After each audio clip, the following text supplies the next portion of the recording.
Welcome in, everyone, to Redacted on this Tuesday. I'm Clayton Morris. So glad to have all of you here. Natali is off again tonight, so 2 nights off. She's back tomorrow. Hope everyone is doing well tonight. Holy smokes. We've got a lot to talk about on this Tuesday. Hope you're all doing well. Hope you're wearing your like your buffet pants tonight, your buffet sweatpants, because your news buffet sweatpants. Actually, we should start some news pants on our Redacted store, because holy smokes do we have some stories tonight. We're going to look at the border invasion and why it is now entering phase 2. Do you know what phase 2 is? You're about to. And wait till you hear what phase 4 is. It's absolutely shocking. We're going to have J.J. Carroll on, former U.S. Border Patrol agent, veteran, the Border Patrol for 24 years, is going to join us to talk about this phase 2 plan and how it's already rolling out under the Biden administration. This was already put in place by the Obama administration and just carried over into the meat puppet that is President Biden. We're also going to tonight look at the Black Swan event. At least that's what General Mike Flynn is calling this bridge collapse in Baltimore, which is stunning to see. And, you know, you first sort of sit back and say, no, that's just a mechanical problem, just next to nothing to see here. Okay, well, we're going to dive into some details, which are pretty eye-opening about that. But General Flynn says this is a Black Swan event. And Laura Logan believes that we need to look at the GPS on these ships and wonder why they're unencrypted and how these can easily be hacked and taken over. So we'll look at that. We're also going to look, of course, at Diddy being raided and why we really need to remember that Diddy is just like the tip of the iceberg here. And this is like Hollywood, the music industry, scared crapless right now about what details are going to unfold from this investigation and this raid. People calling him the Epstein of the rap world. So we'll look at that tonight as well. So hope everyone is doing well. Let us know where you're joining us from around the world. We are live. It is 4 p.m. Eastern time today. David, Philip are here in the background. Grim is running the graphics. How's everyone doing tonight? How's everyone doing? How's Philip? How's David doing tonight? We're doing great. I'm doing great. Yeah. I just got my PlayStation 5 to broadcast remotely, wirelessly over to my computer, so now I can sit here and record gameplay. So I'm excited. Good. So I wanted to make sure I understand the timeline here. You have your PS5 directly behind you, already hooked up to a television that you could sit at your couch and play, and you spent time to rewire it so you can send it back to your computer, which is facing just your to record. PS5. I'll still sit on the couch, but I'll record here. Yeah. I'll let you off the hook for that one. Otherwise, I was going to get what to is it. that? Brilliant. That Apple thing's on. It's a brilliant. The Apple thing is on. What the hell is happening here? Let's see. Tell us where you're joining us from. Slovenia. Igor is joining us from Slovenia. Steen Hem is joining us from Denmark. Good to see you. Rocco is joining us from Italy. Latvia in the house from the UK. By the way, we're also going to talk about major Julian Assange update today. We've got a special guest on that coming up here in just a little bit. I'm just pulling up our Rumble channel here and our YouTube channel. Make sure everyone is, let us know where you're joining us from, whether it's Rumble, whether it's on YouTube, whether it's on X. Hope everyone is doing well around the world today. So again, we've got a lot of news to get to here today. So yeah, we're going to talk about this border invasion and how bad it's getting right now, but it's all part of an orchestrated plan to roll out phase 2 of the border invasion. And it's being done. It's being done, of course, at the direction and with taxpayer dollars, all orchestrated with the help of Alejandro Mayorkas in the Department of Homeland Security, and done at the discretion, of course, at the Biden administration and his overseer, President Obama. So we'll talk about that in just a second. But first, we want to tell you about our newsletter, which we had hundreds of you sign up for yesterday. So thank you for joining our brand new newsletter, redacted.inc. It comes out every day, so it's always new. Monday through Thursday, we publish the newsletter. It's a way for us to stay connected to you. So just go to redacted.inc, put in your email address, and then you will receive a welcome email. You have to confirm it, though. So it might wind up in your spam folder, your junk folder. It'll come from me. The email's clayton@redacted.inc. So just look for that in your junk folder, spam folder, then drag it over to your inbox, click confirm, and then tomorrow morning you'll receive the newsletter. We put a lot of hard work into it. try to bring you value every day, covering stories the mainstream media will ignore. Like one of the stories we covered in the newsletter today is about William Shakespeare. The UK government spent over £1 million to study William Shakespeare, basically saying that he has corrupted the theater for so many years because of masculine characters, white characters, masculinity, no diversity. And yes, so now they're canceling William Shakespeare. Wait till they find out who originally played the female characters in Shakespeare plays. That'll blow their mind. Exactly, right. Or wait till they find out that the lead character in Othello is black. Wait till they find that out. But they spent £1 million to figure that out. Anyway, that's the UK government. Money well spent. But we covered that in the newsletter today. Go to redacted.inc, put in your email address, and you'll receive it starting tomorrow morning. Again, redacted.inc. Well, phase 2 of President Biden's border invasion has begun. Phase 2. What is phase 2? Well, let's listen to an integration specialist from the Catholic Charities explain how phase 2 has just begun. Listen. I'm Claire Roining, the Refugee Integration Specialist at Catholic Charities Milwaukee. Welcome Corps is a private refugee resettlement sponsorship program that allows private sponsors who are U.S. citizens or green card holders to help refugees who are in other countries to enter the United States through the U.S. Refugee Admissions Program. Now that the program has reached phase 2, we may begin working on our applications to sponsor our friends and family. So what in the world is going on here? And what is the Catholic Charities? How are they integrating and bringing in illegal aliens into the United States with the backing of the Biden administration? What is actually happening here right under our noses? Let's bring in J.J. Carroll. He's the author of Invaded, of course, veteran of the Customs and Border Patrol for many, many years as a supervisor, has written an amazing book on this. And I have to say, JJ, when you sent me this information, I was just blown away. And I think Americans have no idea what's happening. So first of all, let's start at the start of this. What is phase 2 of this entire border invasion process? Okay. First off, thanks for having me back on. And phase 2, I witnessed this throughout my career, not to the level that it's happening now. I could never imagine what they're doing, but I watched this phase system come through. Phase 1, flood the system with millions of illegal aliens. Throughout my career, I saw this happening. Phase 2 is allowing permanent resident aliens called lappers or people with green cards and United States citizens to sponsor illegal immigrants from foreign nations into America. But the arrogance of this administration working through the NGOs have spilled the beans, if you will. Nobody knows there's phases unless you were inside the belly of the beast and watched it through your career. Phase 1, millions of people coming into America illegally. Phase 1 doesn't end, mind you. It just continues on. But phase 2 is bringing more foreign nationals into America under the guise of being sponsored.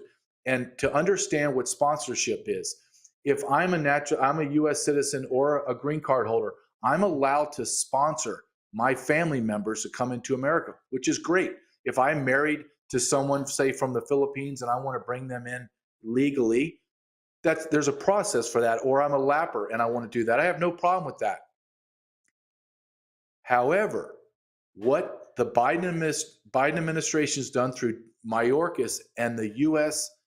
Citizenship and Immigration Service, USCIS, has done is they've labeled all of the millions of people that have been paroled in as legal residents, lawfully permanent residents. So now they bestowed that title, which is they're illegal aliens. You can call them parole, asylum, whatever.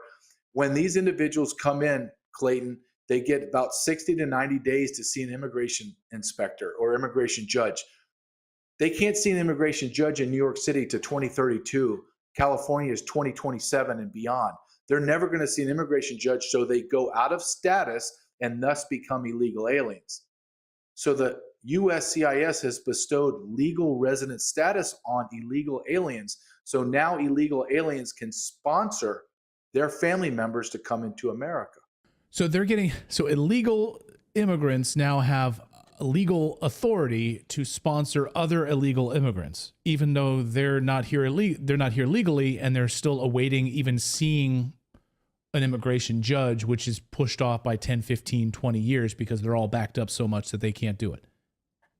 Correct. That's absolutely correct. So the Center for Immigration Studies, CIS.org, one of their investigative journalists named Nyla Rush did an article on this, and I agree with her completely. I've seen the stats. I know what's happening.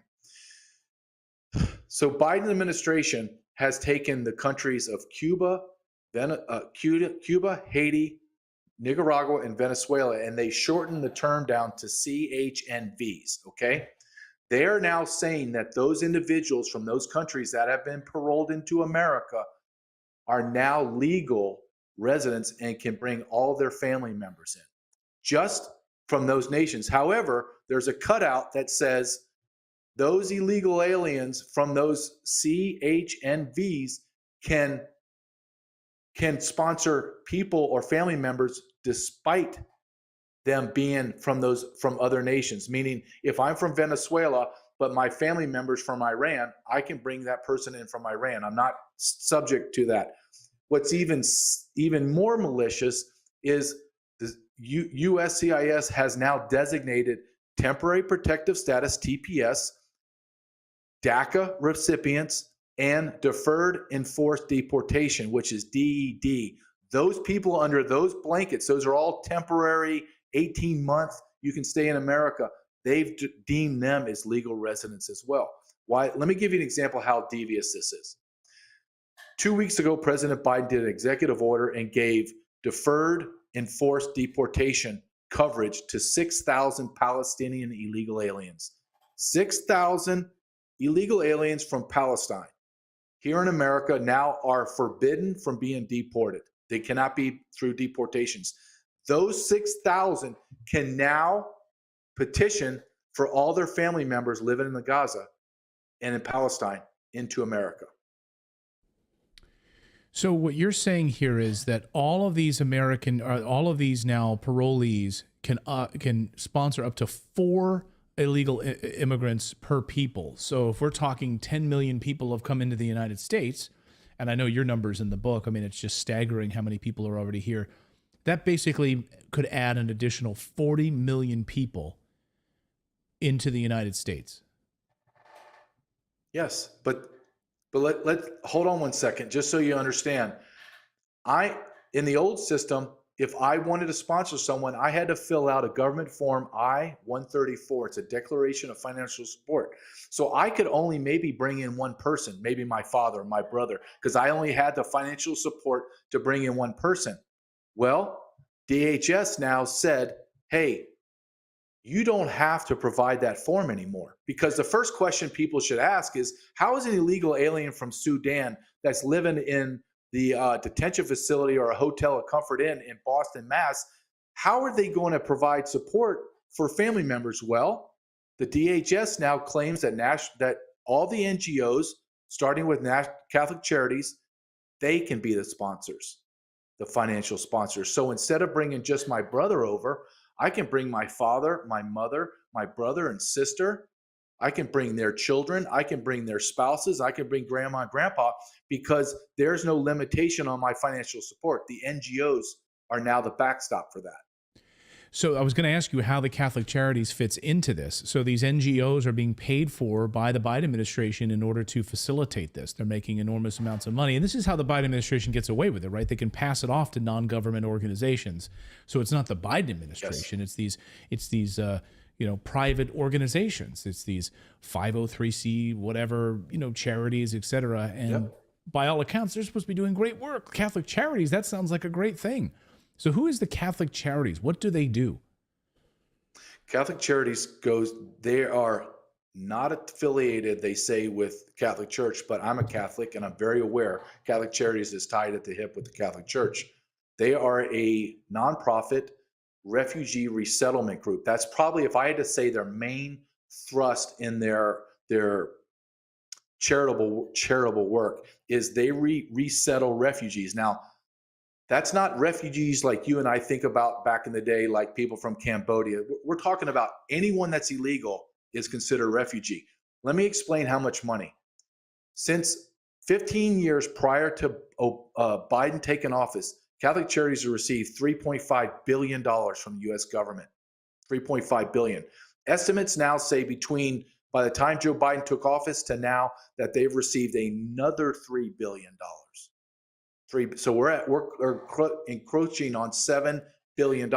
So when I tell you that the NGOs, be it United Way, Jewish Family Service, Lutheran Family Services, and all the hundreds of mom and pops, like literally mom and pops, we're paying taxpayer money to the NGOs. The NGOs are now using that money to bring illegal aliens into our country that are sponsored by them. Catholic Charities becomes the sponsor of millions. So Clayton, so your audience understands. So I bring in my father, my mother, my brother, and sister. Well, once they get in, they turn around and they say, well, I need my spouse and my kids, and I need my grandma and grandpa. I need my aunts and uncles. So that 1, 2, 3, 4 turns in to 10, 15, 20 relatives. And here's another sick thing that you need to understand, or I'd like you to understand. I worked 24 years in the Border Patrol. I have Social Security. You're a working man. You're pouring into Social Security. You got truckers, 30 years, construction workers, nurses, stockbrokers, whatever. When I bring in my illegal alien grandma that's never worked a day in her life, do you know that she gets the maximum Social Security benefit payout? What? So she'll get more money than me? Yes, What? absolutely. So when we're doing COLA, cost of living increases for our grandmas and grandpas that are living paycheck to paycheck, and we're giving them a COLA increase of 1.5% or 0%, the illegal alien grandma from Sudan and Mexico, wherever on the planet Earth, she gets more money than the person that's worked her whole life. I mean, this is infuriating. I mean, and is she given a Social Security number? How is this possible? Yes, they all get Social Security numbers because once they come in, they become legal residents. They will get a Social Security number. They can work. And you say, well, I want them to work. Well, yeah, I want them to work too. But let's take an example from the little town in Iowa 2 weeks ago that has 8,000 residents. 1,200 of those residents work at Tyson's meatpacking plant. They got fired, and Tyson meatpacking plant replaced all 1,200 with refugees. Jeez. So that small town has been devastated, will never recover. But this is the world we live in, Clayton. It is insanity what's happened. But you go back to the phases, just so we're clear. Once phase 2 gets fully implemented, so you have phase 1 and phase 2, those phases are never going to stop. They're going to continue. Phase 3, and you're going to start to hear it real soon, is the drumbeat, coordinated drumbeat between Republicans, Democrats, and the media. The system is broken. The system is broken. We need amnesty. The 4th phase is amnesty. And it's not, do we have amnesty? It's how many tens of millions do we give amnesty to? Then it's over. Then it's over. Because over. they can say, we just don't have the agents. We don't have the ICE agents. We don't have the people to go out and arrest all of these individuals and deport them anymore. And we're so overwhelmed. The only response is to start fresh. The system is broken. Just amnesty, blanket amnesty for 50 million people who've come from around the world. Absolutely. And you say, well, that's theoretical. No, it's not. We go back to President Reagan. The exact same thing happened under President Reagan when he gave amnesty. The same thing. The system's broken. We're overwhelmed. We'll never be able to find all these people. And they were talking about 2 million. They weren't talking about 40, 50 million people. No, and you talk about in your book, I want everyone, again, read JJ's book. It's called Invaded. I'm on chapter 4 right now of the book. Natali just finished it. And I was blown away. I mean, chapter 3, I was pulling my hair out, thinking about what the Obama years did. I couldn't believe it. And how much they just opened up the floodgates and were giving this sort of parole status to individuals. But I guess what I want to say about that is that the amount of resources that are being taken away from the Border Patrol on purpose, like it's all engineered that way. And then, of course, President Trump comes in, issues a number of executive orders. Suddenly, the Border Patrol, you guys are, oh my God, this is amazing. We now have the resources. We closed down the border.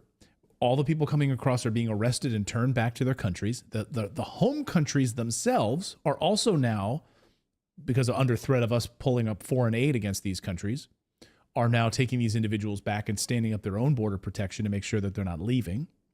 And on top of that, ICE is able to go out and do deportation flights, as you catalog in your book. So ICE was regularly going door to door, finding these individuals and flying them back to their home country. Criminals, you name it. Get them out of here. And so this argument that we can't do it is total garbage. We've done it. We know we can do it if we just put the resources in place. You say we're spending $3 billion on Catholic charities. President Trump asked for $15 billion for a border wall. Congress gave him $5 billion, but we've now spent $6 billion on Catholic charities to bring people into the United States. It's insanity. So I guess my point is, you point out in your book, it's a uniparty, Republicans and Democrats, and that's what we're about to see in phase 4. They're coming together. They both want illegal immigration in this country.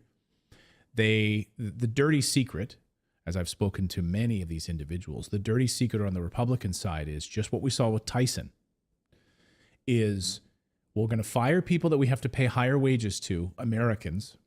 We're going to replace them with illegal aliens.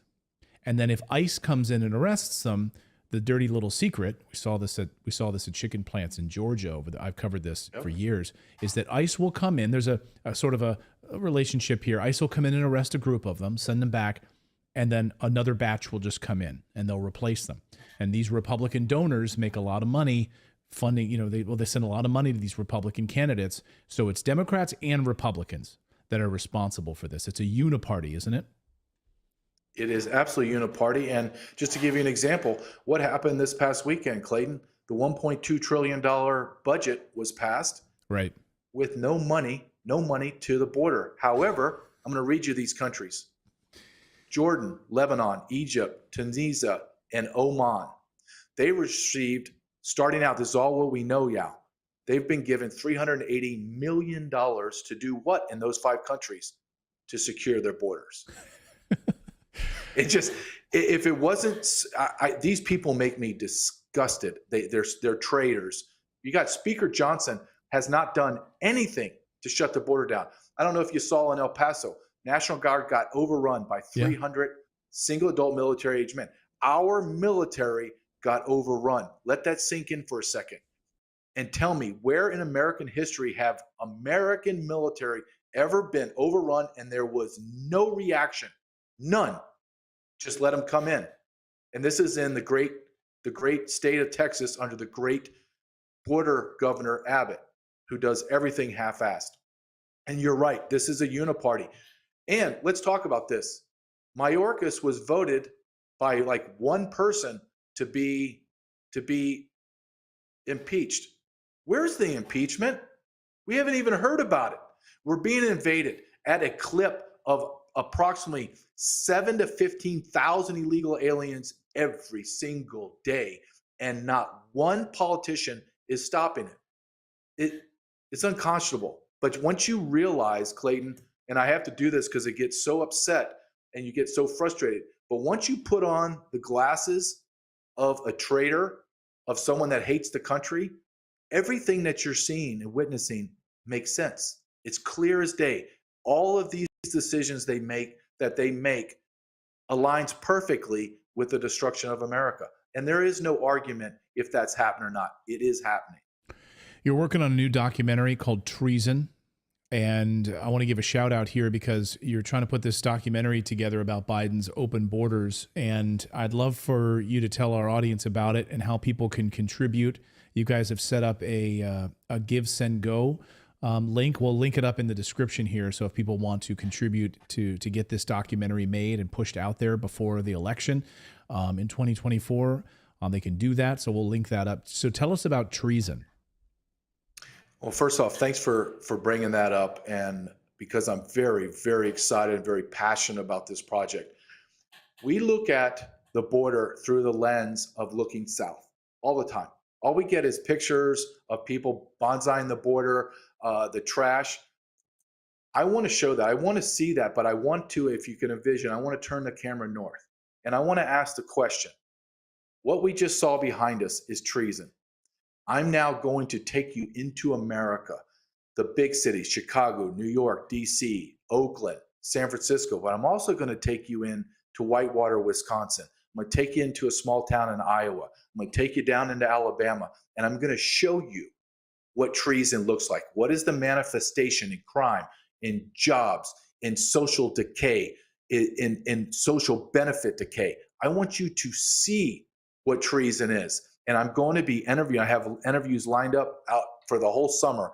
I'm talking to chiefs of police in local small towns. I'm talking to city activists that I would have nothing in common with politically. Now we are completely aligned. They've seen their communities devastated by illegal aliens and all of the funds going there. So over the summer, we have it lined out. We have a very packed production schedule, but it will end and we will release this in October before the election, because I think it is paramount that Americans understand, instead of looking south all the time, turn around and see what's happening to your country. What does this treason look like in the manifestation of crime and destruction? And it will be shocking to the American people to see their American brothers and sisters being turned away from homeless shelters, being turned away because there's no more money, losing their jobs that they belong to and have done for 20, 25 years to an illegal alien from Ecuador by the thousands. So that is what we're going to do. We have a tight budget schedule, a tight budget. So we're going to the Give, Send, Go, and just go to Give, Send, Go. The link will be available. I appreciate you doing that, Clayton. And it's going to be it's going to be artistically beautiful, but it's going to be a powerful message of what does America look like and where are we hurtling to? Well, I encourage all of our audience to go there. We'll link it up in the description to be able to visit there and to just if you've got $5 laying around. I mean, I'm sure people have like $5 in their the couch cushions they might not know about. Just to give $5 or a few bucks here or $20, whatever it is, to this this Give, Send, Go account to help get this documentary made. Our audience is amazing, and I think this could really, hopefully, help the election, open up Americans' eyes to what's actually happening out there, to our beautiful country right now. So we'll link that up and encourage everyone to check it out if they want to donate and be a part of that. JJ, as always, great to see you. This is unbelievable. Again, entering phase 2 right now, and you heard it here. Phase 3 and 4 amnesty in the United States for the tens of millions of illegal aliens, unless we put a stop to this right now. JJ, great to see you. Thank you so much for opening our eyes. Thank you, Clayton.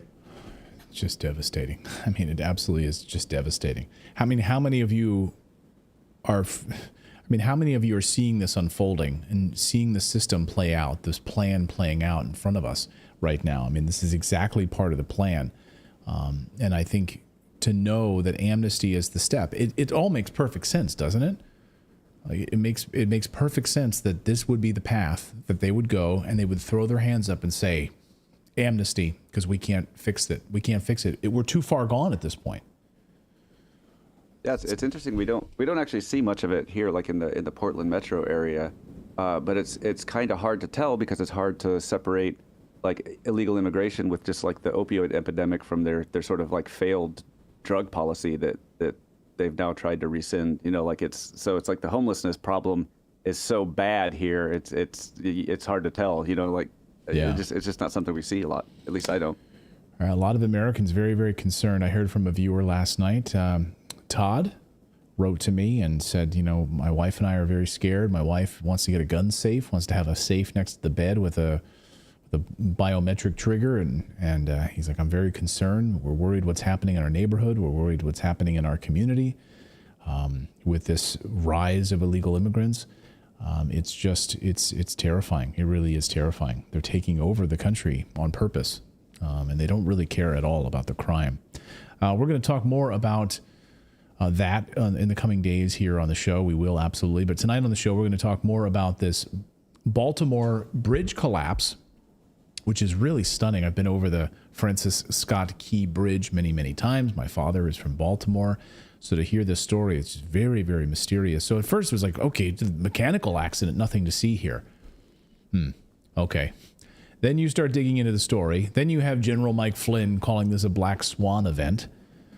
And you start to put in a lot of interesting pieces together, and it raises a few questions. And we'll show you those things, and you can make your own determination about it. The White House is saying nothing to see here, total accident, but we'll show you the evidence. We'll show you the videos, and we'll talk about it here on the show.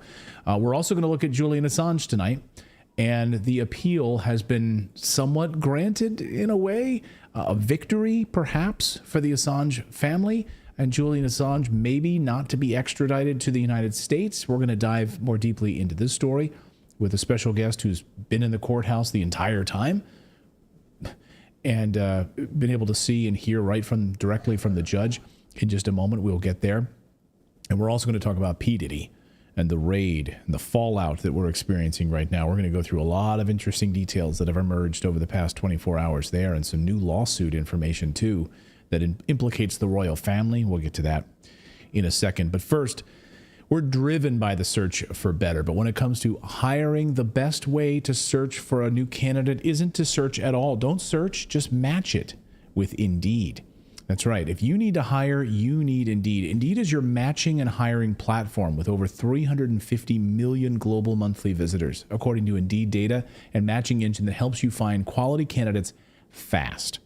Ditch the busy work. Use Indeed for scheduling, screening, messaging so you can connect with candidates faster. And Indeed doesn't just help you hire faster. 93% of employers agree Indeed delivers the highest quality matches compared to other job sites, according to a recent Indeed survey. I know a bunch of our audience uses Indeed for hiring, and because it's so easy to use, and it's just been really incredible for them to find the right candidates quickly and easily. Leveraging over 140 million qualified preferences every day, Indeed's matching engine is constantly learning from your preferences, so the more you use Indeed, the better it gets. So here's what you need to do. If you'll get $75 sponsored job credit to your jobs to get your jobs more visibility by going to Indeed.com/redacted. Just go to Indeed.com/redacted right now. Support our show by saying you heard about Indeed on Redacted. So that's Indeed.com/redacted. Terms and conditions apply. If you need to hire, you need Indeed. Get a $75 sponsored job credit today. Our thanks to Indeed. Well, General Mike Flynn says the bridge collapse in Baltimore is a Black Swan event. Now, it's much bigger than we know, so let's unpack this. And I have to say, I've done everything over the past 24 hours since this collapse happened in the early morning hours to say nothing to see here, total accident, mechanical problem, of course. It looks like a mechanical failure, a power outage, nothing to see here, don't worry about it. Then General Mike Flynn has to go and call this a Black Swan event and says, look more deeply into this. So we have. And there's more than meets the eye. So what is a Black Swan event? Well, Black Swan event is, you're just chugging along, looking at normal, white swans that you normally see. Then suddenly everything seems predictable and normal. And then bam, giant black swan comes out of nowhere. Something totally unexpected blindsides you. Usually happens economically, right? We see that obviously with what happened in the 2008 collapse. That's exactly what a Black Swan event looks like. That's the essence of a Swan event. Unexpected, impactful, often leaving us scrambling to make sense of what in the world just happened. So here's Mike Flynn's post on X this afternoon. This is a Black Swan event, he says. Black swans normally come out of the world of the finance, not military. The standard operating procedures for all U.S. ports, harbors, and bays that transit commerce and military activities are supposed to maintain an incredible level of discipline, rigor, and awareness for these very type of events not to occur ever. Yet here we are. There are harbor masters for every single one of these transit points in America that are in charge of assuring the safety of navigation. Start there, he says. So start there. Talk to the harbor masters. Don't necessarily look at the boat itself. That's maybe a red herring. Look at the harbor masters. Look at the infrastructure. Look at the electrical infrastructure. Look at the computers. Was it hacked? So look at that information, not just the boat itself, perhaps. So what do we know? Well, for one thing, we know the captain of the ship, or the ship's master, is Ukrainian. That's interesting. So here you can find that out easily by going to balticshipping.com. You can punch in the information as we did here at Redacted. Go to the Dolly. The name of the ship is the Dolly. There you can see where it's currently sitting. It's now sitting there covered by a bridge right in Baltimore, in the Chesapeake Harbor in Baltimore. And there is the ship's master. He is Ukrainian. Interesting. And UK Telegram channels today posting congratulations to great work and to expect more surprises in Europe too, unless we approve more aid to Ukraine. Maybe it's a total coincidence here, these Ukrainian Telegram posts. This is a beautiful work all over the world without hesitation. If you don't accept the aid package, then get it. Look forward to our surprises throughout Europe. We will teach you to defend democracy and help those who need it. Huh. So maybe I haven't seen anything like that. Yeah, maybe, I mean, maybe this is just some like Telegram opportunists, on different Telegram channels just trying to play into this, right? Try to scare us. Or maybe there's something more to it. Who knows? But those posts exist on Ukrainian Telegram channels.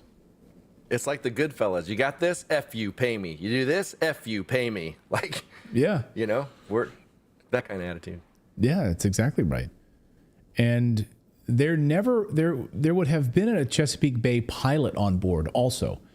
So anytime you're going in and out of one of these harbors, you're going in, even if you're going into Norway and you're going into Stavanger, like the port of Stavanger in Norway, you have to wait outside of the channel. You have to wait until the Stavanger pilot comes on board. Just the same you have to do here in the Chesapeake Bay. A Chesapeake Bay pilot needs to assist the master and is on board. They know everything about this harbor. They know every detail of it, and they are going to guide you out. You're from Singapore? A Chesapeake Bay pilot will be on board and guiding this ship out. And that's what was happening. This ship was being guided out of port on its way out to sea and transporting large amounts of cargo. So it was leaving. It was almost about to leave. And here's the video of the incident. So we're going to watch this incident kind of in real time with some highlights on how this all breaks down here. So at about the first reel, we sped it up a little bit here. It's sped up a little bit here. You can see at about the 12-second mark. So this is going to go on for about 30 seconds. Okay, there's power loss number 1 at about 12 seconds. Okay, then at about 22 seconds, it recovers power. So it comes back on here. And then you see black smoke coming out of the engine, out of the whatchamacallit, the funnel. And then immediate evasive maneuver, the stack. Yeah. Then immediate evasive maneuvers take place. Helicopter, images show that in fact, one of the anchors was dropped on the port side. And there you have the smash and collapse of the bridge. Now, we also know, according to the mayor, that as a result of that, when they called in a Mayday call a few seconds before impact, they were able to divert traffic on the bridge, thankfully. And workers were able to stop and halt traffic coming across the bridge, which is why more people were not trapped on the bridge. There weren't more cars on the bridge at that time. So at least they had enough to say, Mayday, Mayday, where we've lost control. We don't have control of the ship. Get people off the bridge. And they were able to prevent at least a lot more people from being killed or missing as a result of this. So, but this is interesting. So journalist Michael Yan tweeted this afternoon, and this is a more detailed analysis of the ship leaving. Okay, so it's coming off the dock there and heading out into the open ocean. And you can see here, though, how it changes course right before it loses power, which is interesting. So now this is where things, to me, get really interesting. Why 2 minutes before? Keep playing it if you would. Or did it stop? Yeah. So, all right. Now, right here, you're going to see it change course before losing power and colliding. So why did it change course aiming directly into the pylon? It's a curious question, right? So why did it change course at that point? We don't know. Why? Why did it change course? Now, if you lose power and you have to use some sort of a backup steering system, in some cases you might be steering in the opposite direction of what you're used to. It's a reverse steering system. Now, I don't know if this ship was set up that way or not. This will be part of the investigation, I'm sure. So, in sometimes with backup power, that is the case with a steering column. And also, isn't it kind of curious, like, those pylons have to be, like, they had to think about a boat running into those when they built that bridge, right? So one pylon going out collapses that much of the bridge? That seems like, that doesn't seem right. You know what I mean? Like, a boat could take out a pylon, like a whole bottom of the bridge. That doesn't make sense. Well, you know, U.S. bridge infrastructure is built like 200 years ago. I don't know when the Francis Scott Key Bridge was.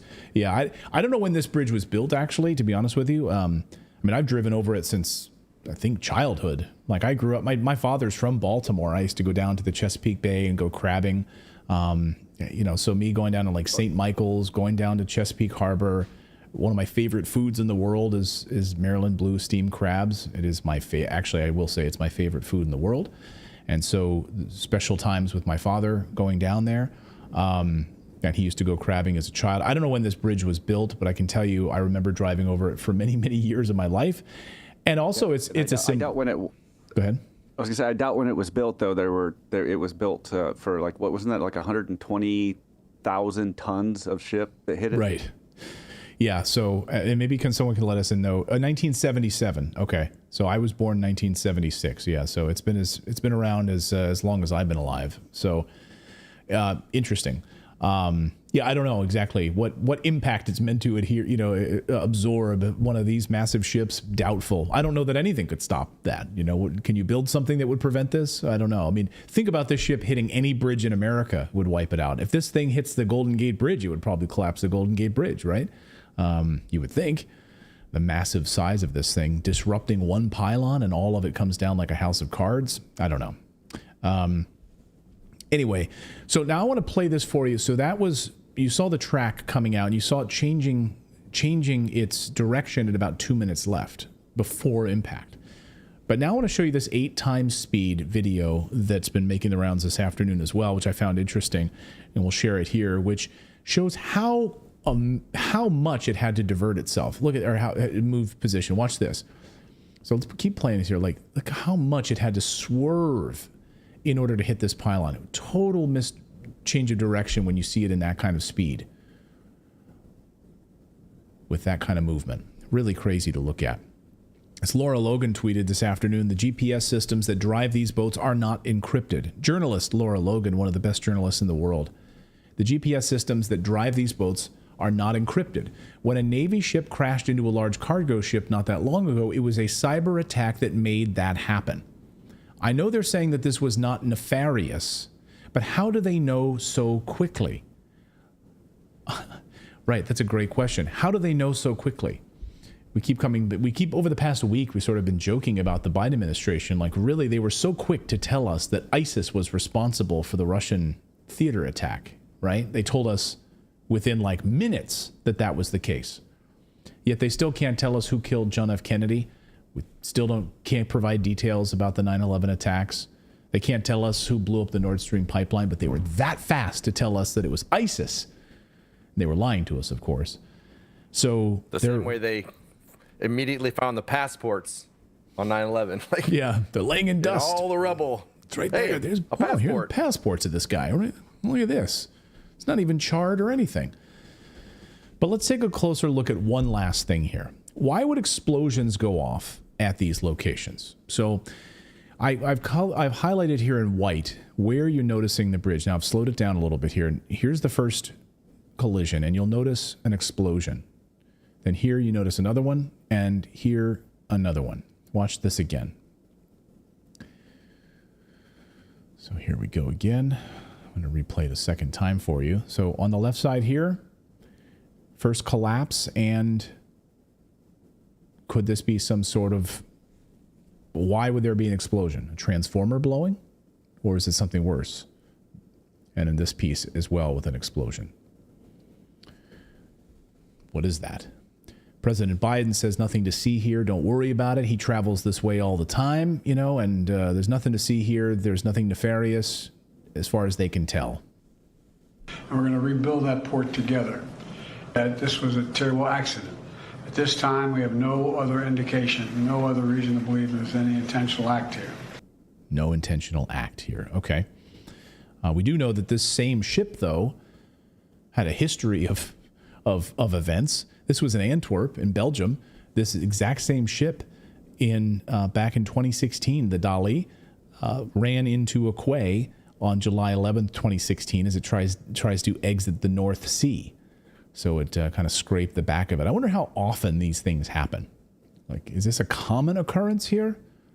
Or is this a rare thing for one of these massive container ships to do this? So it hit the quay. I mean, I know that they have those big rubber pylons to protect and so forth, but here it is. It was cleared for duty and went back out to sea. And of course, at the time, it was under a different sea captain. It was not under the helm of a Ukrainian. Different captain at the time when this happened back then as well. So that happened in 2016. So a Black Swan event. More that we don't know here. We're going to have to look more deeply into the harbor masters and the connections with the ship. Who was monitoring this the whole way? And was there any electrical cyber attack that took place on board the ship? Laura Logan brings up a great point, but those are all of the facts right now. That's what we know about the direction of the ship, those explosions that took place. Were they simply transformers blowing on those particular pieces of the bridge that fell and broke apart? Why were there multiple power outages, and what happened to the backup system on this? And what about the Chesapeake Bay pilot who was on board? What can they tell us about what happened here? So all of these things, and the Biden White House saying nothing to see here, nothing nefarious. Do you think that's the case? Let us know in the comments below what you think about this. We've got more news to get to here on your Tuesday. We're going to look at the Julian Assange case with a special guest who's been in the courtroom the entire time and who's been covering this extensively. We're very excited to have this guest on our show here in just a minute to talk about the Assange perhaps victory, which we hope is the case. We'll see if he winds up in the United States. We hope that that's not the case. And then we're all going to look deeply into this Diddy raid, because a lot of new details coming out this afternoon, which we will get to in a minute. But first, are you tired of feeling tired? Do you always hit that snooze button and slam your head straight back down on the pillow? With all of the problems you have, to take care of at work, at home, with your family, your friends, it's no wonder you feel so tired. We need to get that 7 to 8 hours of sleep every night. Without it, it can be detrimental. But if you really stop to think about it, who takes care of you right now? Magnesium Breakthrough is an all-natural supplement that helps you reduce fatigue, sleep more peacefully. It even strengthens muscles and improves your heart and brain function. While most magnesium supplements aren't full spectrum, Magnesium Breakthrough is the only magnesium supplement on the market that contains the optimal ratio of all 7 essential types of magnesium. Imagine having the strength and energy to get out of bed every morning and face the day boldly, courageously. So if you want to try and feel more energized right now, get the best night's sleep you've had in a long time, go to bioptimizers.com/redacted. See on your screen there, it's bioptimizers.com/redacted. And your body will thank you. You just got to give them a try. Try some of this magnesium. I'm telling you what do you have to lose? You're going to be able to use that promo code and save some money by going to bioptimizers.com/redacted. Really help you get a great night's sleep, feel better, feel energized, and feel refreshed. Again, bioptimizers.com/redacted. Well, a major update today in the extradition case of Julian Assange was handed down today from a UK court in London. Will he be extradited to the United States after all, where he will surely die in a supermax prison, or worse, if you could imagine that? Independent journalist Richard Medhurst has been covering the story from the very beginning. He's been in the courtroom in London repeatedly and was handed these documents today by the court. And we were all waiting with bated breath, Richard, at 10:30 Eastern time, London time today. What were we going to hear? So it's 66 pages. You've gone through all the details of it. What did we learn today? What is the fate of Julian Assange? Well, it's a bittersweet victory, and it reminds me of the original ruling in 2021. So on the surface, it looks good. It sounds great that they blocked the extradition, but it's a temporary thing. And if you've gone through the ruling like I have, there are tons of things actually that are really not good. Just for starters, for example, they've thrown out the bulk of the case. They've said on all of these grounds, there's no appeal. For one of them, for example, is the CIA plotting to kill him. They said it's just not relevant. Things like the fact that he's being extradited for a political opinion. They say, it's not relevant, and which is very shocking. So it's not just about the CIA. I know that one attracts a lot of headlines, but just in general, every point was quite shocking. And so the way it goes now is that the United States, they have about 3 weeks to present assurances that they will not kill Julian Assange, that they will not give him the death penalty, because in the United States, it's a capital offense, whereas in Britain, it's illegal to extradite someone to a country that has a death penalty. So, or at least that is certain to give someone the death penalty. So that's number one. Number two, they have to give assurances that Julian Assange will be treated like an American citizen, that he will be given First Amendment rights, which might sound quite shocking, because if he's being prosecuted under U.S. law, then why isn't he given protections under U.S. law? It's very unfair application of things. They also have to get the Secretary of State, which is the Foreign Secretary, to also get adequate assurances from the United States. So if they don't do this, then they will just automatically allow Assange to appeal on those grounds. However, if the United States, let's imagine that they give some piece of paper to the British government, and the British government is pleased, then we basically have no grounds left to appeal on, and it gets very ugly after that. You see, so even if it looks good on the surface, during all this time, Julian Assange is still stuck in Belmarsh, which is like the British equivalent of Guantanamo Bay. So he's still suffering, no matter what the victories are in court, and unless he's discharged, it's just a continuation of prosecuting a journalist. That's what it is.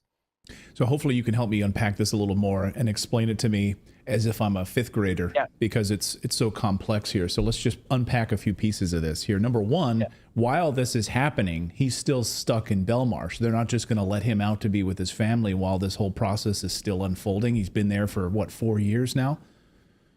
Yes, almost 5, actually. The anniversary of when they dragged him out is 5 years in April. So that's correct. He's in prison, and it's not just a prison. It's the worst prison in England. And right. he's not actually been convicted of a crime. And it's for a bail violation originally. No one in England, a bail violation is not a serious thing. You don't get sent to sometimes you don't even get sent to prison. And you certainly don't get the maximum 51 weeks, which they gave him. And you certainly don't get sent to Belmarsh, which is it's a category A, so a maximum security prison. Usually you have people like rapists, Al-Qaeda members. It's funny because Al-Qaeda members in Belmarsh prison have been treated better than Julian Assange in the past. So, yeah. So he'll still remain there. Friend of the show, Tucker Carlson, told us, when he saw him, he was shocked. I mean, he was shocked at what he looked like. So he's absolutely suffering. He is. When I've seen him several times in court. Almost every single time he was there. This last hearing, so on February 20th and 21st, he applied to come. He was given permission, but he ended up not coming of his own accord because he was too sick. He had a cough, a persistent cough. And one time when I saw him, it took me a minute to realize that I was looking at him. I thought it was someone else. I don't know. My brain just didn't register because we're just sitting down. We're just getting the whole thing started. I didn't understand it was him. He looked so old. I swear to God, it took me a minute. And that's how bad that's how bad of a condition he's in. So that's that part of it. He'll remain there, unfortunately, while this appeals process is playing out. On the American side, they have to provide these assurances that he won't be killed. So they have a 3-week deadline to do that. I imagine they'll probably hit that deadline. And then what? What does the Assange team do next? They can reply. There's also a fixed deadline for that. So they can then reply to these assurances, and then the Americans can reply to their reply, if that makes sense. So back and forth, and like then and then we'll get a decision as to whether or not he can go forward with an appeal. I mean, it seems like they're saying we don't really want to handle this. This should be open to an appeal. Like you have valid arguments here. Before we get to the appeal, we're waiting on the Americans to say that they're not going to kill you. Exactly. Yeah. So it's back and forth, and then there could be on May 20th a hearing if Assange's team present valid points to the points put forward by the Americans in their appeal. Yeah. It's insane. It's really ridiculous. It's so absurd. And you know what's weird to me is that the case is very clear cut. You know, it should have been thrown out. I mean, just to give you an example, when you're spied on, like the government spies on you and then they try to use that in court, even if you're charged with a, I don't know, parking violation, it would be thrown out. You know, never mind CIA spying on you and you're inside an embassy and you're in a foreign country. I mean, there's so many layers of illegality and criminality to this case. It's truly stunning. It beggars belief how it's been allowed to continue. And it really makes a mockery of English courts. You know, when I go in there and I sit there, I don't feel like I'm really sitting in an independent judiciary. Some of the court staff, I was even talking with them, and they asked me that question, which to me was already like, they know what's going on. You know, I'm not saying that it wasn't one of the lawyers or something like that, but the people in the court who work there, they know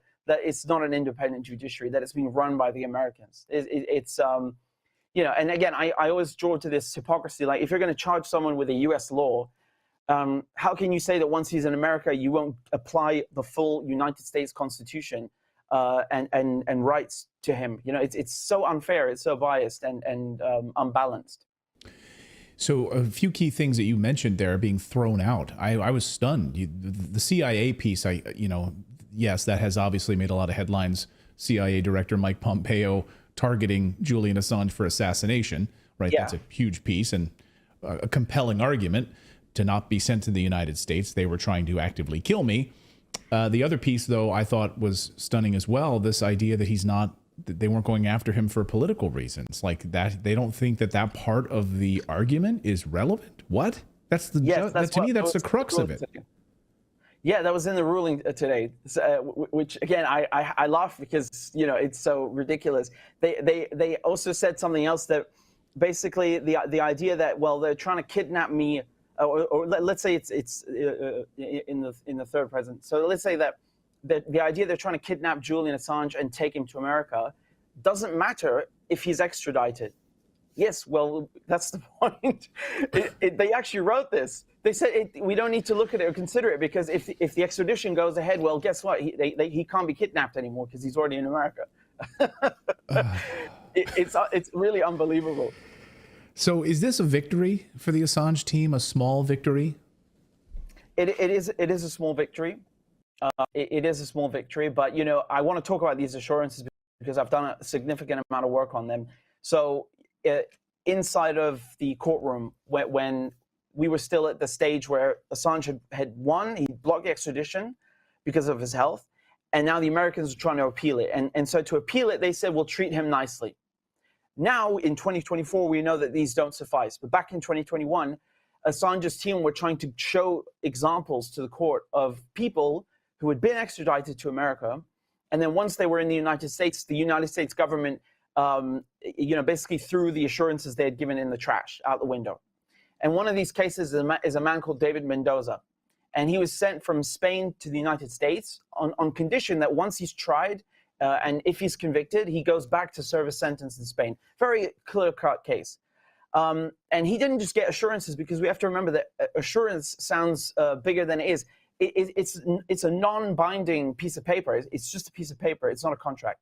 But that guy, Mendoza, he got an actual contract, a legally binding contract. I published it with the signature of this woman who works at the U.S. Embassy, Vice, and I published the DOJ and the State Department documents, these classified documents proving that he had been given this deal, And then when he got to America, they violated the deal. And then he had to sue the Spanish government and the American government. And keep in mind, he's a dual citizen. He's an American and a Spanish citizen. So both of these are his country. And, you know, I just want to be clear that this man was not a political target. Mendoza was not a political target like Assange. It was just about something for marijuana in a state where it's legal now on top of it. So it's not even comparable to this state, you know, this kind of political case Assange is in. And they still violated that. So what do you think they're going to do to Assange? Would they not violate it if they have a history of violating agreements? Absolutely. You know, and I think it's wrong for the British government to just blindly trust the American government, especially when this case was cited in the court. So I'm shocked that the judges back then looked at it and found nothing wrong with it. There's everything wrong with it, everything from A to Z. And so, you know, as I said, multiple layers of criminality, multiple layers of you know, irregularities here, both on the British and the American side. Yes, the British government absolutely under the thumb of the United States, doing its bidding once again, as we see, whether it's in Ukraine or here in this situation. Yeah. And I'll get you out of here on this, Richard, which is the argument from the Assange team, of course, is that they were under, that they will not be safe, of course, when they get to the United States. And the United States has a track record of this, that Julian Assange has only been there for, I think, like one afternoon for like a brief amount of time. He wasn't even in the United States, or maybe it was a few days. That's it. He wasn't there for very long. Yeah, vacation. Or yeah. I think maybe once work or something, but he never lived or worked in the United States. On top of that, the argument the United States has made, of course, is that people's lives were ruined, and this put members of the CIA or others in danger, the U.S. military in danger by releasing these WikiLeaks documents, and and showing the world these war crimes. So what? My answer is so what? Right. Yeah, on top of it, first part of it is, so what? Second part of it is, so people are carrying out war crimes and we're concerned about those individuals. First part, right. So what? Second part is, there's no evidence of that at all. In this document, did they throw that part of it out, or was that relevant in this argument, in this decision today? Yeah, so they brought it up, of course.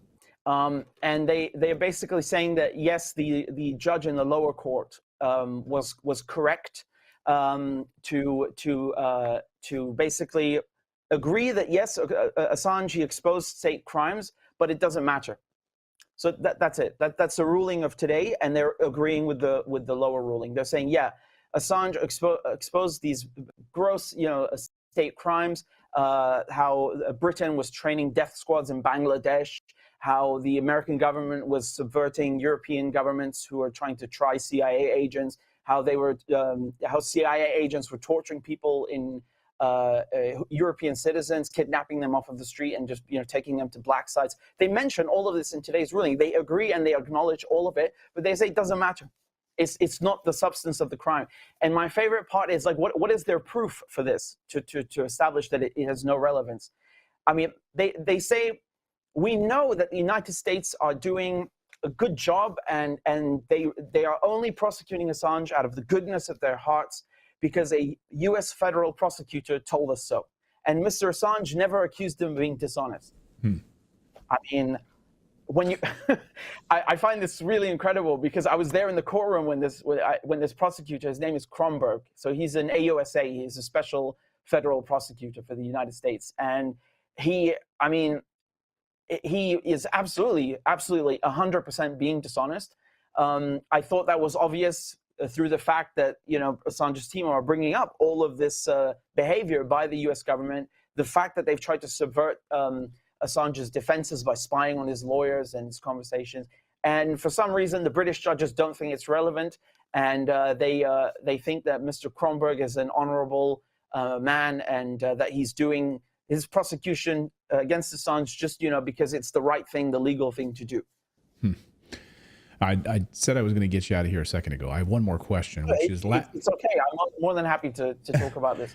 Well, it just occurred to me, we heard a report from the Wall Street Journal in an exclusive report about a week ago that this ruling was coming down to some sort of a plea agreement was going to be worked out, where the Assange team would then plead to mishandling classified information. It would be sort of a lesser offense and all of that. The Assange team, to my knowledge, said that there's no truth to that. The Wall Street Journal said this is an exclusive report. Does today's ruling shed light to say that the Wall Street Journal was full of shit?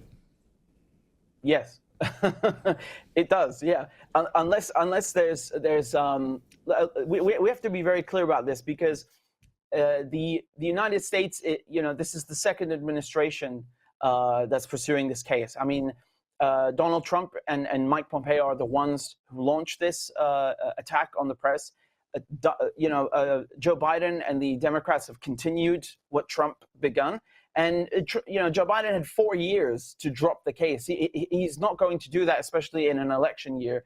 And again, looking at this ruling, it's just like regurgitating these same old lies against Julian about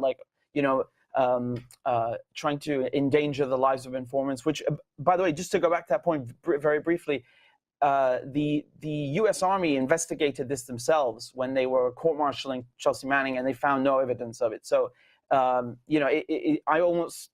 don't understand why the British judges don't grasp this point, that what America is accusing Julian Assange of was disproved by the American government. In any case, the idea that Julian Assange would be given some sort of like a misdemeanor, or that they would bring the charges down. I mean, he's being hit with 175 years in total if we put these charges together.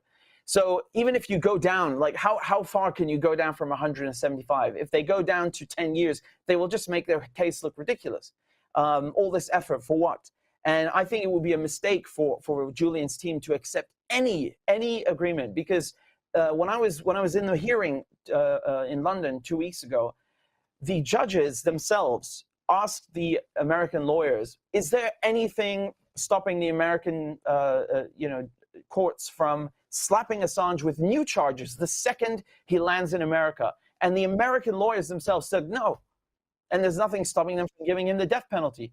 There's nothing stopping them from denying him First Amendment rights. This is the American lawyers admitting this. Just to be clear, by the way, they're not actually from the United States, but they represent the United States government. They're British, though. But anyway, it's really shocking. So I wouldn't trust what the U.S. government say. They can change the charges immediately when he's in the U.S. and the conditions he will be put in as well. He'll go first to the Alexandria prison. He'll be put in special administrative detention, which is ADSEG. It's basically isolation.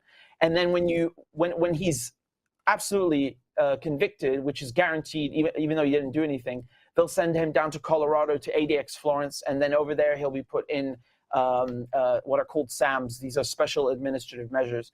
And the warden of that prison, he said that basically once you go inside, you will never see the sun again, and it is hell on earth.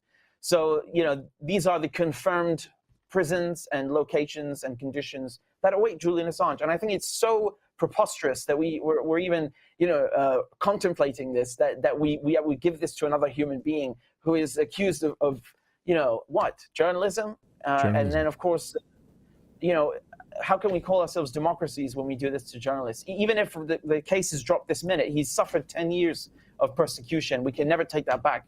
So it reflects so poorly on all of us, and our governments, most of all, without question. Yeah, without question. Amen. Richard Medhurst, it's a great having you here on Redacted for the first time. Been a fan of your work for a long time, and it's been great to have you here and really educate us on this. We appreciate it. Thank you. I hope to be back again. It's a pleasure.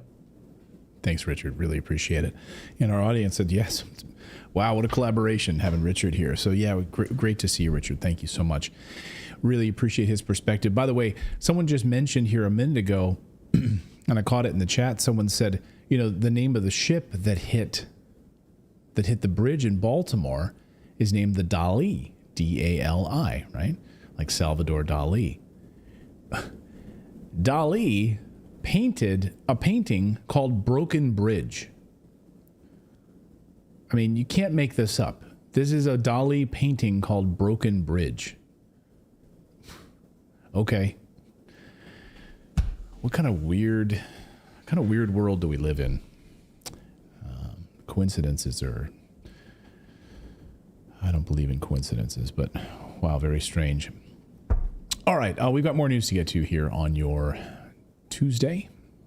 We're going to look at P. Diddy and a lot of the details that are coming out about that. So you might need to take a shower after this next segment.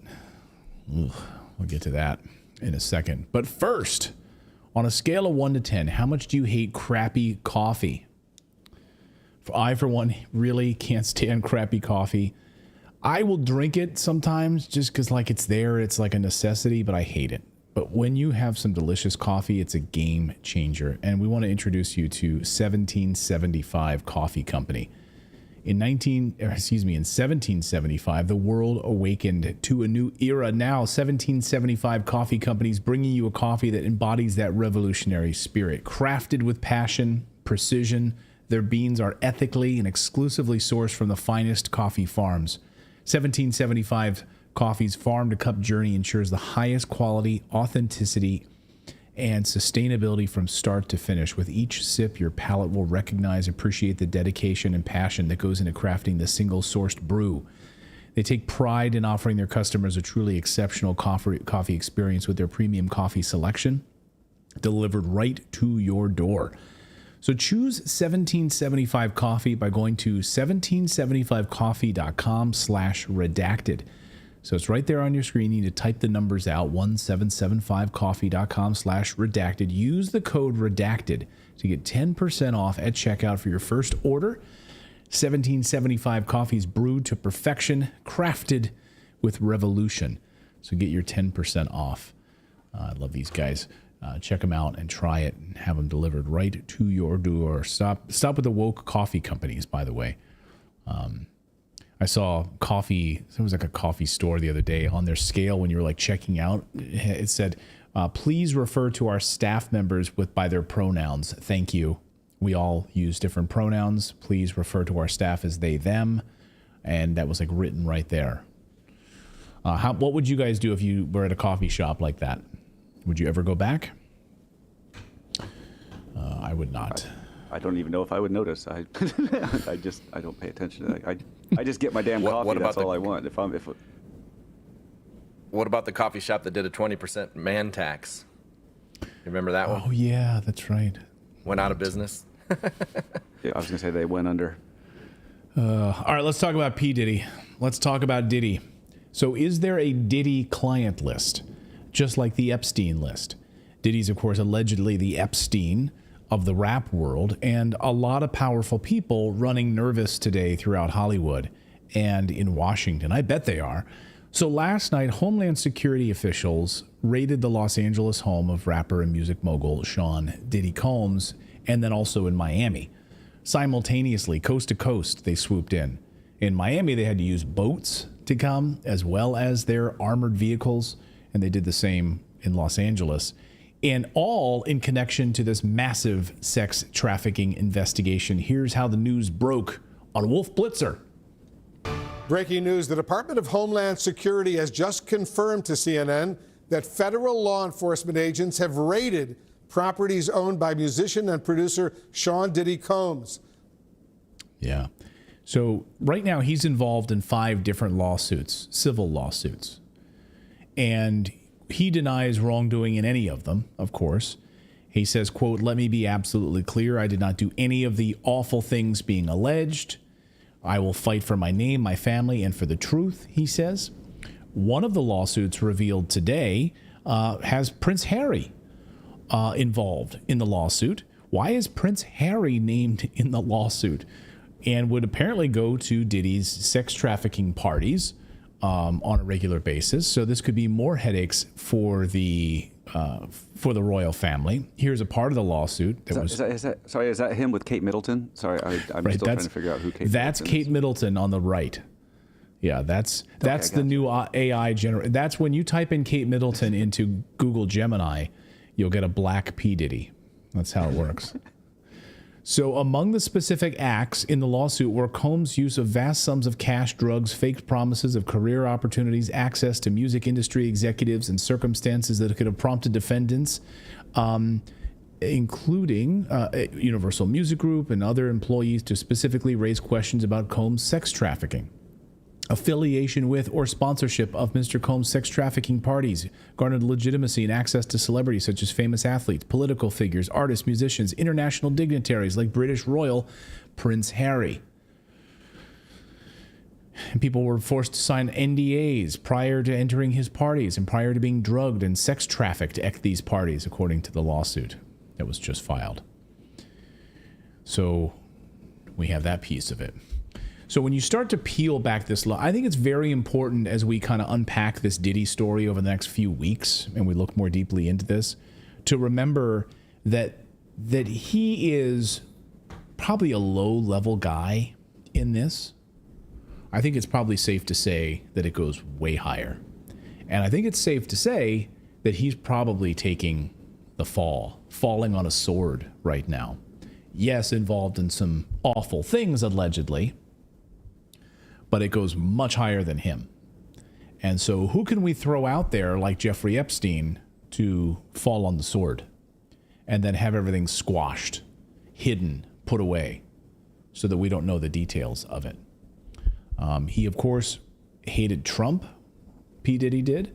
Wanted to go. So it's very weird that they would eat one of their own, isn't it? Like, he's very much a pro-Biden guy. He loved President Obama. So it's very odd. Something is very, very odd about the whole thing. Thinks that we should do away with President Trump, that he should be banished. So there's a long history, though, of like young individuals who've now grown up and they've talked about their experiences spending time as a young person, underage, being sort of brought into these sex parties and these environments at Diddy's home, almost like they were orphans in a way. Usher, who of course just sang at the Super Bowl halftime show, I was on Howard Stern's show talking all about this. We talked about all of the weird times that he had, and he was brought in at a young age to hang out with Diddy and got to see a lot of things. So watch this really awkward exchange and pay attention to the subtexts here. Moved to New York City, and I lived with Sean Puffy Combs for a year. That's the crazy thing. Now, that was L.A. Reid's idea, right? We're sending you over to something called Puffy Flavor Camp. There you go. To learn Flavor Camp. Yeah, Flavor that's Camp. what it was called. And you're going to go to Puff Daddy's. He's going In the 90s. Do you understand what that's like? Puffy's place was like just filled with chicks and orgying like nonstop, right? No, not really. Come on. But hey, it was curious. I got a chance to see some things. Yeah, but you were 13. What were you seeing? I went there to see the lifestyle. Right. And I saw it. And it was but I don't know if I could indulge and understand what I was even looking at. It was pretty wild. So nobody tried to, some woman didn't come along. I didn't say that. Okay. I didn't say that. What I did say is that there were very curious things taking place. Uh-huh. And I didn't necessarily understand it. Uh-huh. Biggie Smalls was there. Biggie Smalls was there. Lil' Kim, Craig Mack. All these people are hanging around. Yeah, man. Faith Evans. Jodeci, Mary J. Blige. They didn't know nothing about this shit. Oh. I was having a good time. You know what I mean? Does he 13 years old. There have been many weird young children encounters that Diddy himself has filmed over the years. Like, for instance, we'll play. I want to play this Justin Bieber thing here in a second, which we'll show you here. But Justin Bieber's father-in-law, Stephen Baldwin, just posted a video on Instagram today calling out the demonic tough guys and, quote, bitches in Hollywood that hide behind their accounts after the news broke of the raid on Diddy's home. It's a very odd video, but we'll show you why it maybe not so odd in just a second when we show you very young Justin Bieber in just a moment. So this is Justin Bieber's father-in-law posting a video calling out demonic tough guys. Does he know, okay, something bigger is about to go down? That this is just one small piece of the puzzle. It's much bigger than Puff Daddy. Watch. This is a comment about some of the comments, which I rarely comment, but since some folks have chosen to be obviously demonic. Therefore, it's not their fault. So I'm here just to share a beautiful message of hope, unconditional love, and peace. To all of the haters out there, God bless you. Pray for your enemies. Do unto others as you would have them do unto you.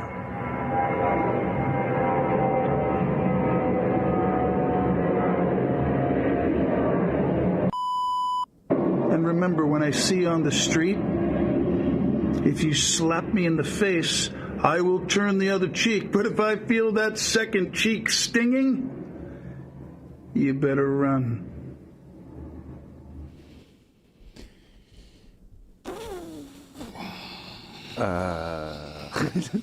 What? Was what?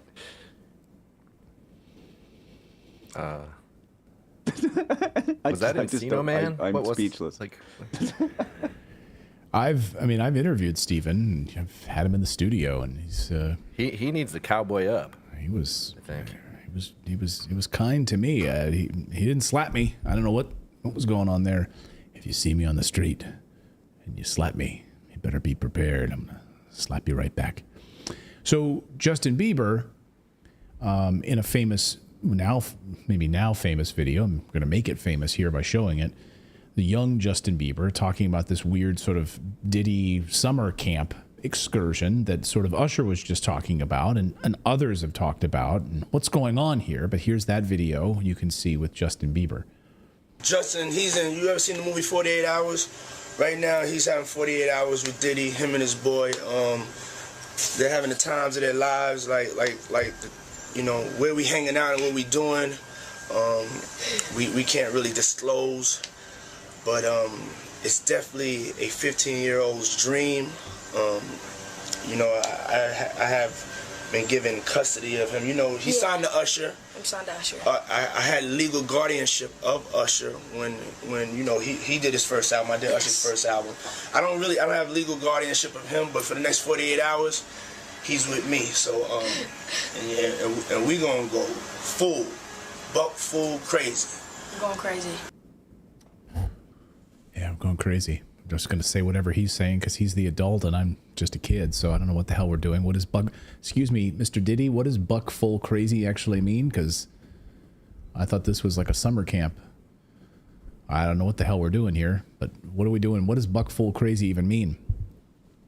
So now photos have emerged of P. Diddy Combs with Rachel Chandler, who's of course been linked to Jeffrey Epstein, Bill Clinton, Prince Andrew, several other of the associates. Here you can see Rachel Chandler saying, "I'm 14 years old" in this photo. Here she is, 14 years old. And here is Bill Clinton. You can see Bill Clinton here with Rachel as well. You can see that. And then Prince Andrew as well, which I'll need to get here if you don't have it. Philip, do you have it or no? I don't have it. Okay. No, I read it as a picture of four things. That's okay. Let me just take it back to me real quick and I'll get it here. So there's Bill Clinton. And let me just pull this up here. And here is, of course, hold on one second. There we go. There's Prince Andrew with Rachel as well, and Ghislaine Maxwell there. So, wow, that's a connection, right? The Epstein connection, the Bill Clinton connection, the Prince Andrew connection, all with this Rachel. You just said she who should not be named. Oh, Ghislaine Maxwell. Yeah. Yeah, there was a time when you mentioned her saying that name. When you say that name, oof, you know what happens to YouTube videos. Oh my gosh. So look, we should be clear. Again, he hasn't been charged with anything yet on the criminal side. He hasn't been arrested. And when they showed up at his houses, they went in, took out massive loads of electronics and cardboard boxes, and they just kept filling it up. Two of his sons were at one location in, I believe it was Los Angeles, when they were handcuffed and brought out as well of the house.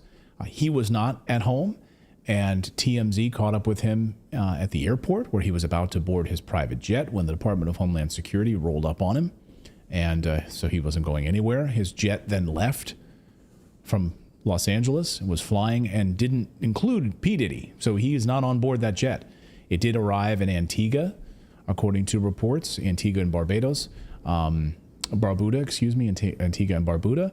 And in Antigua, so a lot of people wondering, like, well, now it's grounded in Antigua. Did it fly off to Cape Verde? Is it going there as a non-extradition country, something? And were there things on board that they were trying to hide and get it out of country so they couldn't be extradited? Who knows? That's what some people are speculating, that there were things on board that plane, not Diddy himself, but maybe important pieces of information. Who knows? That's pure speculation. We have no confirmation of that.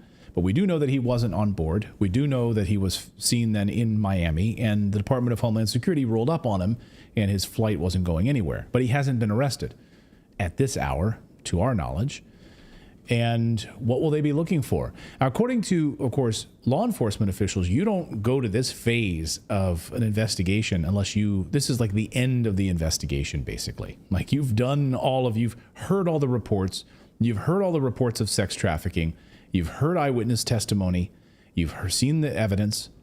You've seen pieces of evidence. And now you're going into the home to confirm a lot of those pieces at the end. And that's what this is about. But again, no arrest yet. No handcuffs. What's going to come of it?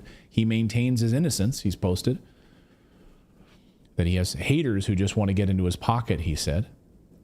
But there's a long history here of his family and its relationship in weird ways to the CIA. Diddy's father, Melvin Combs, famously worked for Frank Lucas. And his father, Melvin Combs, there he is. Diddy's father was a drug dealer. He was a drug dealer who he worked for Frank Lucas. Frank Lucas, of course, who ran heroin for the CIA. Now, Frank Lucas was, of course, the heroin king, worked for the CIA, ran heroin for the CIA, and yes, worked with Melvin Combs. So Frank Lucas was then, of course, turned into a film, and you might even know the name. Many eagle-eyed observers might be aware of who Frank Lucas was played, and that was Denzel Washington, played him in the movie American Gangster. So he played Frank Lucas, who was friends with Diddy's father. Here is the drug king, Frank, talking about working with P. Diddy's father, Melvin, and how he's upset that he got shot. He ended up getting shot in a botched drug raid, or a handoff of drugs, and he got shot. He was the wrong person to get shot. I think they were trying to go after Frank Lucas. He got shot instead. Listen to him talking about this. I'm Ray Lucas. This is my dad, Frank Lucas, and shout out to Vlad TV. Thanks for setting up this interview. Me and Melvin Combs were good friends. We did a lot of business together. Of course, it was not a legal business, but we did a lot of business together. And I was sorry to see what happened to him. That shocked the hell out of me. Mm-hmm. And the guy who did it, I'm glad he got what he got. Mm-hmm. Okay, so. And I know Melvin used to come to your club, the turntable, a lot. Yes, he did. He come there all the time. Melvin was like a lady man. Yeah, he come there all the time. He come to my club all the time. Yes, he did. Can you say the name of your club? The Lord Price Turntable, 52nd and Broadway. I met Sean Combs. I met him when he was a little boy. He used to come over to my house. His daddy used to bring him over my house. He used to come see me on various businesses, and he used to bring him over my house. Yeah. So the story gets thicker, and be really interesting to know what the CIA connection is, if there is any, and what sort of dirt Diddy has on a lot of other people right now, and is he taking the fall for a lot of other people who are hoping and praying that the light of day doesn't come out in this. As Breitbart News reported, several sexual assault lawsuits have been filed against Combs in recent months, including a lawsuit from R&B singer Cassie that was settled last year. Another one of Combs' accusers was a woman who said the rap producer raped her 2 decades ago when she was 17. Of course, Combs, again, has denied all the allegations, says they're sickening allegations, and there are people trying to make a pretty penny off of him, a quick payday. And a male music producer also accused Diddy of sexually assaulting him, forcing him to have sex with prostitutes. He's denied those claims as well. So I think we're going to see a lot of information, although it'll be interesting to see if it's similar to the Epstein saga, where we don't get to see a client list. We don't get to see who's signed NDAs. We don't get to see the names of these people that have come to these, sex trafficking parties. But we do know from the Department of Homeland Security, this is a sex trafficking ring that they're trying to bust up here. How deeply does it go, and where does it go?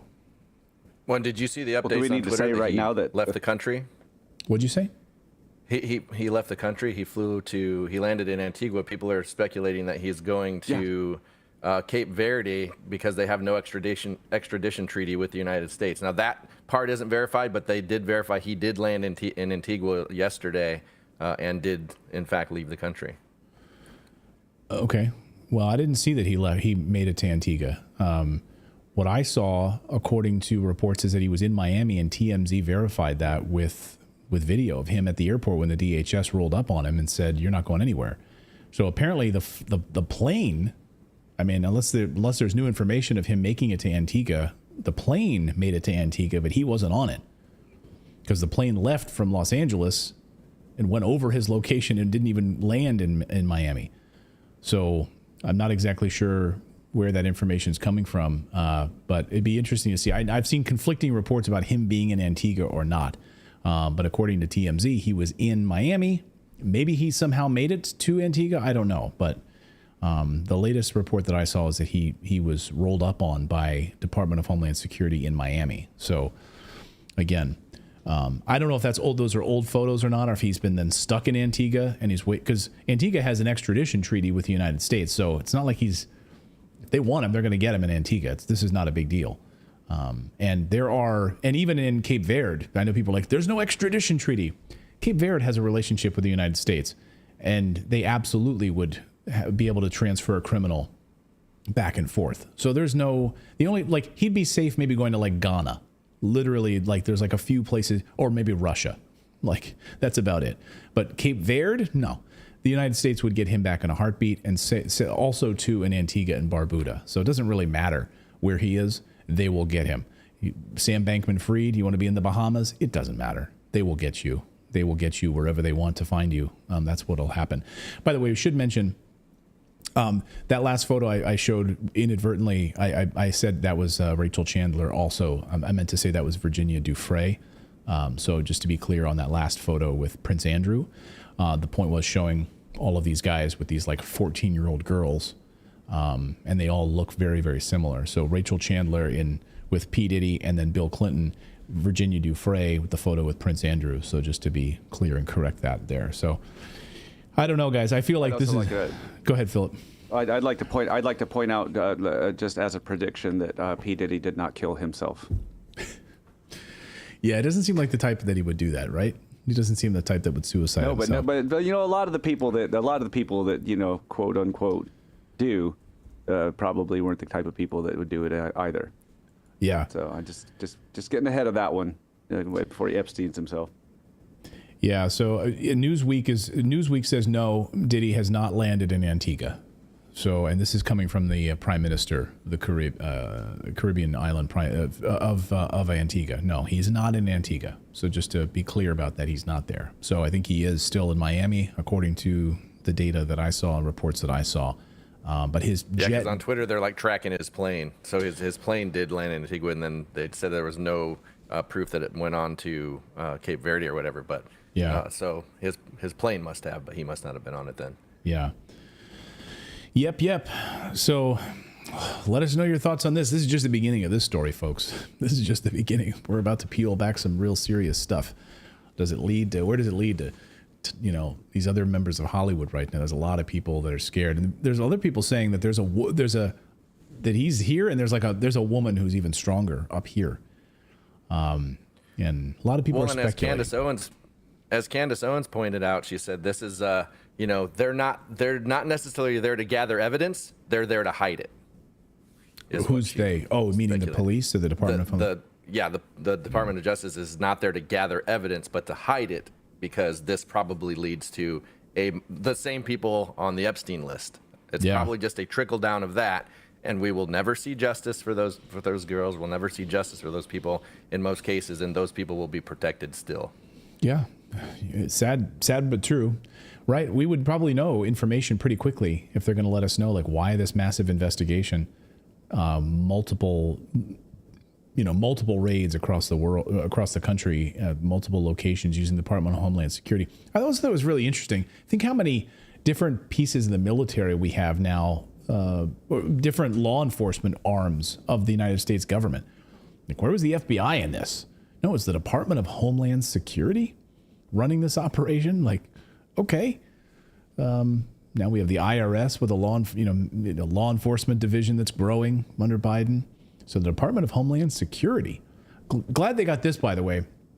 Glad they're finally tackling the sex trafficking industry in the United States, something we've been, talking about here on the show for years, that it seems like they don't care about because, by the way, the Department of Homeland Security is facilitating actively. I think it's just totally ironic. Literally our open border and the sex trafficking operation that's pouring across our southern border right now.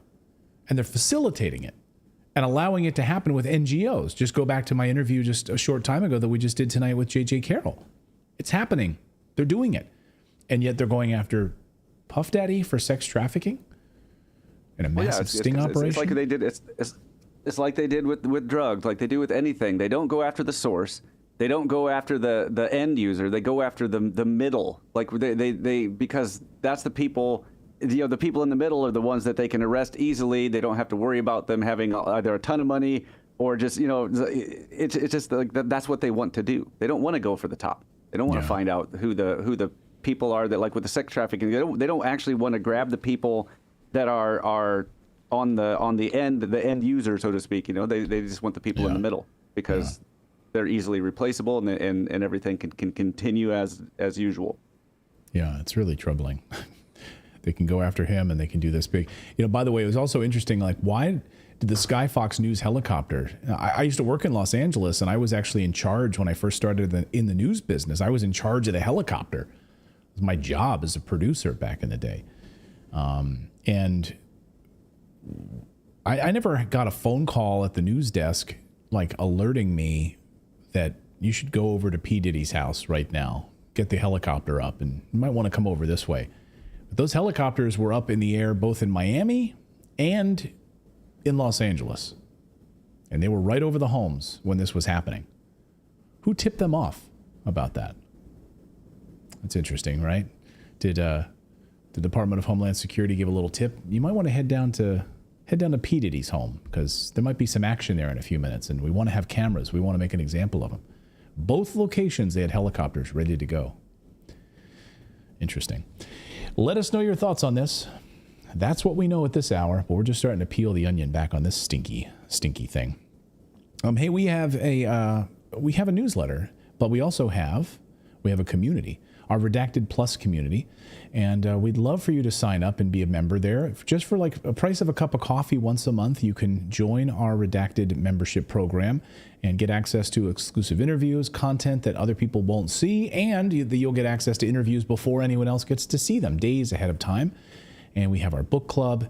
We're going to be doing some special live streams and with our audience there, so we can just hang out just for members only. But again, we're supported by you. We're not supported by big government. We're not supported by big pharma. We're not supported by Pfizer or anybody like that. We are supported by you and the few sponsors we have here on the show. So if you'd like to come over to Redacted and redacted.inc and join our Plus Club, we'd love to have you as a private member.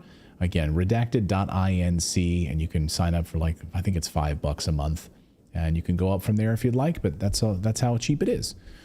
If you want to support independent journalism and what we do here. So thank you guys so much for joining us tonight. Natalie will be back tomorrow night. I know you guys missed her terribly, as have I. I heard her just arrive, so I'm going to go down and say hi to her right now.